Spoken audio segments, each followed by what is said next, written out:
দেশের নিরাপত্তা যারা সবসময় সামনের সারিতে, এবার সেই জওয়ানদের উদ্যোগেই ফুটে উঠল মানবতার ছবি। কমলপুর মহকুমার সালেমা কচুছড়ায় তৃতীয় ব্যাটালিয়ন টিএসআর এর উদ্যোগে আয়োজিত স্বেচ্ছায় রক্তদান শিবিরে ৬৫ জন রক্তদান করেন। শহীদ জওয়ানদের স্মরণে আয়োজিত এই শিবিরের উদ্বোধন করেন ডিআইজি রতিরঞ্জন দেবনাথ। উপস্থিত ছিলেন তৃতীয় ব্যাটালিয়ন টিএসআর এর আধিকারিক, প্রশাসন এবং স্বাস্থ্য দপ্তরের কর্মকর্তারা। ডিআইজি বলেন, একজনের রক্তদান অন্য একজনের জীবন বাঁচাতে পারে। নিরাপত্তার দায়িত্ব পালনের পাশাপাশি সমাজ সেবাতেও তৃতীয় ব্যাটালিয়ন টিএসআর এর এই উদ্যোগ প্রশংসনীয়।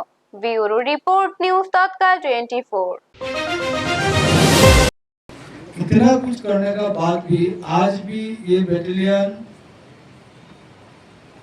12 से 14 कैंप मैन कर रहा है इंटीरियर एरिया में।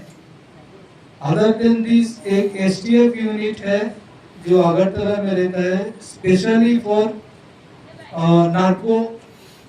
नार्कोटिक्स एंटी नार्कोटिक्स ड्राइव के लिए रखा गया है, जो डेली बेसिस में डिफरेंट एरिया में जाके इन लोग ऑप्स करते हैं, पुलिस के साथ मिलते हैं। उसका सक्सेस रेट भी बहुत हाई है, बहुत अच्छा है।